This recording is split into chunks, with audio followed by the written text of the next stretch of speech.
a 480 come Perec, perché non si può superare il maestro assolutamente, però arrivata a 300 questo numero non mi piaceva, perché erano 300, erano giovani e forti, insomma, poi c'è anche il film 300, no. E allora sono arrivata fino a 313 perché è il numero della targa di Paperino, e quindi ho detto sì.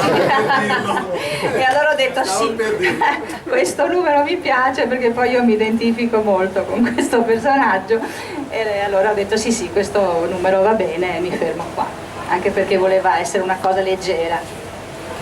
Dunque, fatto salvo che l'ultima pagina mi diceva Annalisa, una delle ultime è bianca, due pagine in cui ci possiamo scrivere quello che vogliamo. Te ne do uno subito, che è il carretto dei gelati di fronte alla chiesa degli Scalzi. Mi sono dimenticato di dire, vabbè, ok, è una cosa che era davanti per anni. No, ti volevo dire una cosa un po' più seria, leggermente più seria. Alla fine di un esperimento di scrittura, di una scrittura di questo genere, no? Perché l'hai scritto? Cioè, dopo il 313 ricordo cosa hai pensato? Non so se hai pensato qualcosa, allora, se ti servono, se ti sono serviti come ricordi. Vi leggo l'ultimo ricordo, allora forse si capisce. Il 313esimo è questo. Io mi ricordo, sì, io mi ricordo. Anche se di certe cose, per fortuna, non mi ricordo più, ed è meglio così. Allora, naturalmente ho lavorato in modo onesto, nel senso che così come sono venuti li ho trascritti.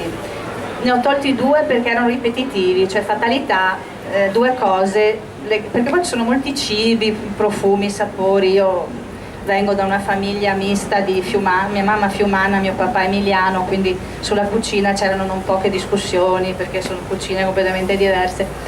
E allora si vede che mi ricorrevano sti ricordi, dopo li rileggendoli tutti insieme li ho tolti perché erano molto simili. E poi ne ho tolto qualcuno perché era troppo personale, ma non perché io abbia pudore a raccontare cose personali, cosa che ho fatto spesso, ma perché non c'entravano con questi ricordi che volevo fossero condivisi, cioè che volevo evocassero in tutti gli altri i propri ricordi.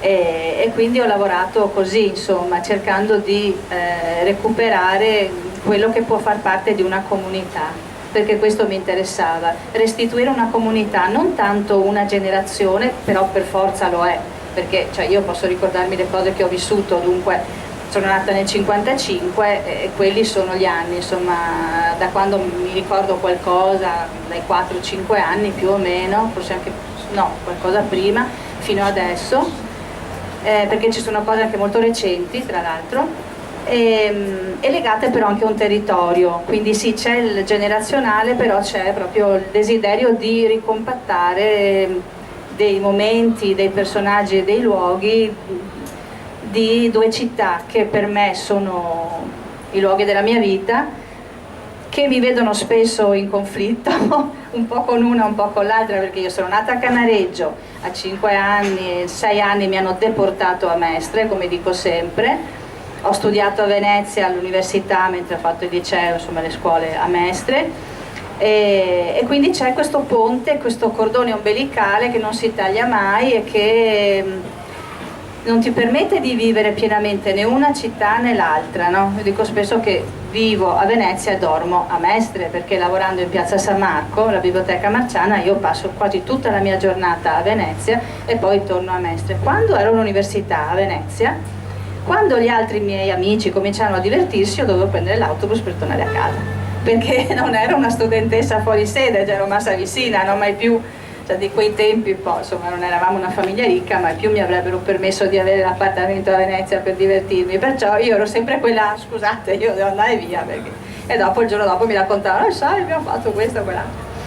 E quindi, insomma, poi lavorando a Venezia, ancora adesso, scioperi, acque alte, incidenti sul ponte, cioè è una vita che andiamo avanti così e non è proprio un vivere sempre sereno, però io le vedo comunque unite. Io ho sempre votato no per la separazione tra Venezia e Mestre, anche se mi rendo conto che sono due realtà completamente diverse, che hanno esigenze diverse, però io non riesco a non vederle unite, cioè per me sono un'unica realtà, ma mi rendo conto perché io le vivo tutte e due, entrambe continuamente, quindi non riesco a immaginare un comune di Mestre e un comune di Venezia divisi. Ecco. Brava, grazie.